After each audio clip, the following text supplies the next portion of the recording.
C, kelompok 3 ingin memaparkan materi mengenai rasio likuiditas. Yang beranggotakan saya Berlika Dianifada dengan rekan saya Ayu Dias, saya Siti Faridotul Rohma, dan saya Monika Duyanti. Kami akan menjelaskan mengenai rasio likuiditas. Rasio likuiditas itu ada 3 poin. Yang pertama, ada pengertian. Yang kedua, ada tujuan dan manfaat. Dan yang ketiga, jenis rasio likuiditas. Jenis rasio likuiditas itu ada terdiri 4. Yang pertama, current ratio. Yang kedua, which ratio. Yang ketiga, cash ratio. Dan yang terakhir, cash turnover. Selanjutnya, mengenai pengertian rasio likuiditas atau sering disebut dengan nama rasio modal kerja, merupakan rasio yang digunakan untuk mengukur seberapa lancarnya suatu perusahaan. Dengan kata lain, rasio likuiditas berguna untuk mengetahui kemampuan perusahaan dalam membiayai dan memenuhi utang pada saat ditagih atau jatuh tempo. Nah, apa sih likuiditas itu? Likuiditas merupakan kemampuan perusahaan dalam memenuhi kewajiban untuk membayar hutang-hutang jangka pendeknya yang harus segera dibayar dengan menggunakan harta lancar seperti hutang usaha, hutang dividen, hutang pajak, dan lain sebagainya. Jika perusahaan mampu memenuhi kewajibannya, seperti perusahaan tersebut likuid, sedangkan jika perusahaan tidak mampu memenuhi kewajibannya, berarti perusahaan tersebut ilikuid. Cara mengukur perusahaan itu likuid atau tidak, Anda dapat membandingkan komponen yang ada pada neraca, yaitu total aktiva lancar dengan total pasiva lancar atau hutang jangka pendek. Apa sih tujuan dan manfaat rasio likuiditas? Yang pertama ada untuk mengukur kemampuan perusahaan membayar kewajiban atau utang yang akan jatuh tempo. Yang kedua ada untuk mengukur kemampuan perusahaan membayar kewajiban jangka pendek dengan aktiva lancar secara keseluruhan. Yang ketiga ada untuk mengukur kemampuan perusahaan membayar kewajiban jangka pendek dengan aktiva lancar, tetap memperhitungkan kesediaan atau piutang. Nah, yang terakhir ada untuk mengukur atau membandingkan antara jumlah sediaan yang ada dengan modal kerja perusahaan. Tujuan dan manfaat yang selanjutnya yaitu untuk mengukur seberapa besar uang kas yang tersedia untuk membayar utang. Selanjutnya, sebagai alat perencanaan ke depan, terutama yang berkaitan dengan perencanaan kas dan utang. Yang selanjutnya yaitu untuk melihat kondisi dan posisi likuiditas perusahaan dan waktu ke waktu dengan membandingkannya dengan beberapa periode. Selanjutnya yaitu untuk melihat seberapa kelemahan yang dimiliki perusahaan, mulai dari komponen yang ada di aktiva lancar dan utang lancar. Yang terakhir yaitu menjadi alat pemicu bagi pihak manajemen untuk memperbaiki kinerjanya dengan melihat rasio likuiditas yang ada pada saat ini. Jenis rasio likuiditas yang pertama yaitu ada current ratio. Current ratio sendiri merupakan cara menghitung rasio likuiditas yang paling sederhana dibanding cara lainnya. Perhitungan ini dimaksudkan untuk mengetahui tingkat kemampuan perusahaan dalam memenuhi kewajiban jangka pendeknya dengan aktiva perusahaan yang likuid pada saat ini atau aktiva lancar atau current asset. Selanjutnya ada quick ratio. Perhitungan quick ratio hanya menggunakan aktiva lancar yang paling likuid untuk dibandingkan dengan kewajiban lancar. Inventaris tidak termasuk ke dalam perhitungan quick ratio karena sulit untuk ditukar dengan kas, sehingga quick ratio jauh lebih ketat dari current ratio. Dari quick ratio sendiri adalah current asset dikurangi dengan inventory dibagi dengan current liabilitas. Di sini ada contoh komponen laporan keuangan.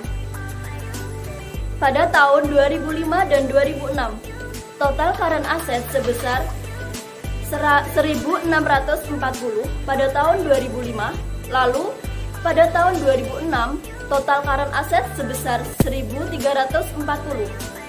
Nah, total current liabilitas pada tahun 2005 sebesar 750, lalu pada tahun 2006 sebesar 750. Inventorinya sebesar 250 pada tahun 2005, lalu inventory pada 2006 sebesar 310. Lalu, perhitungan pada tahun 2005, quick ratio current asset inventory sebesar 1000. Nah, perhitungan pada tahun 2005, quick ratio current asset dikurangi inventory dibagi current liabilitas, current ratio sebesar 1640 dikurangi 250 dibagi 750, hasilnya 2,5 kali.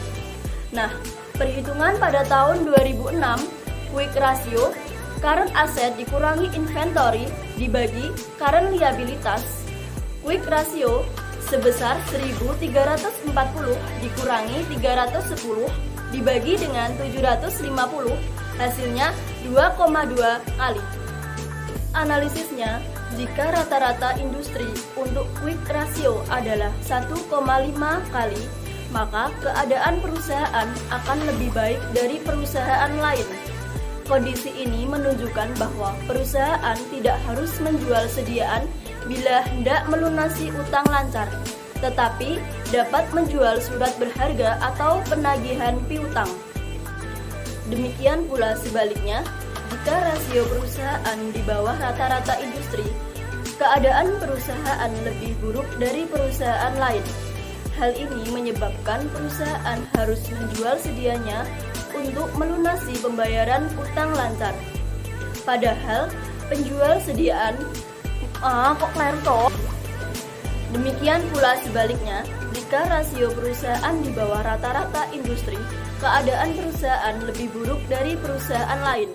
Hal ini menyebabkan perusahaan harus menjual sedianya untuk melunasi pembayaran utang lancar. Nah, padahal menjual sediaan dengan harga normal relatif sulit, kecuali perusahaan menjual di bawah harga pasar, yang tentunya bagi perusahaan jelas menambah kerugian. Rasio yang ketiga ada cash ratio. Cash ratio adalah cara menghitung likuiditas yang melibatkan kas perusahaan. Manfaatnya mirip dengan current ratio dan quick ratio, yaitu untuk mengetahui kemampuan perusahaan untuk melunasi kewajiban jangka pendeknya dengan menjadikan kas sebagai acuan. Berikut adalah rumusnya cash ratio. Kas ditambah setara kas dibagi hutang lancar. Nah, di sini ada contoh komponen laporan keuangan pada tahun 2005 dan 2006.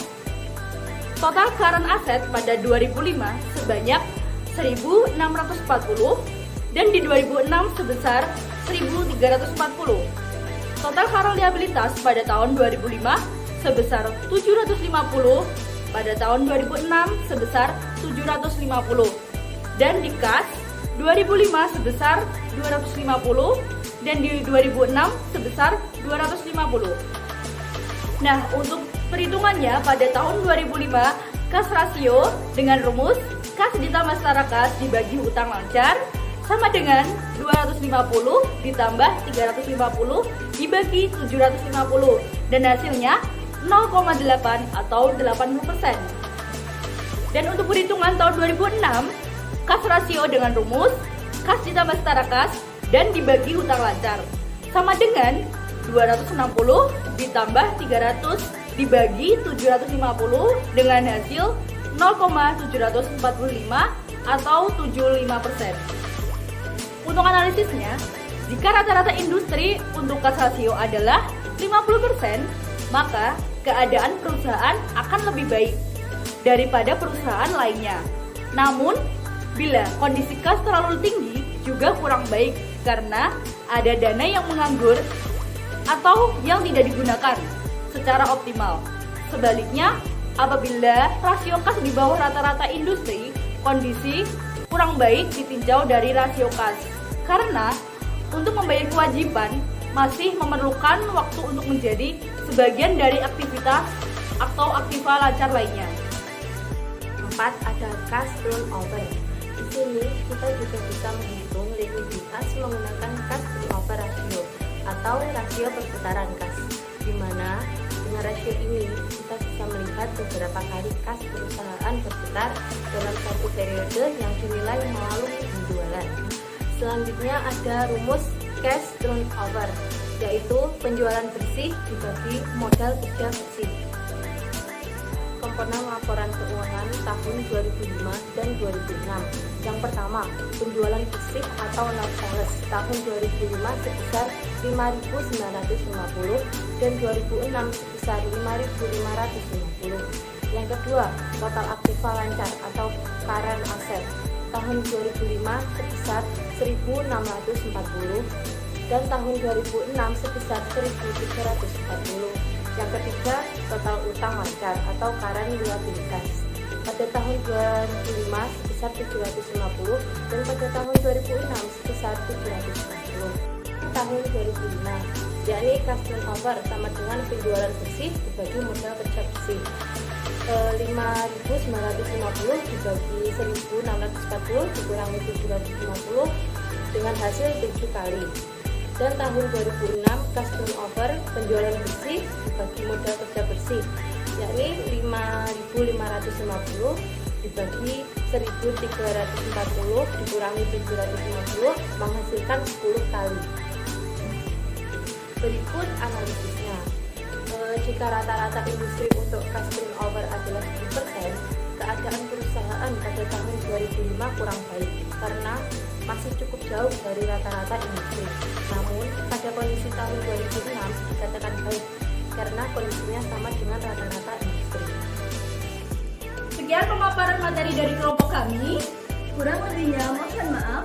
Semoga ilmunya bermanfaat. Jangan lupa like, komen, dan subscribe. Wassalamualaikum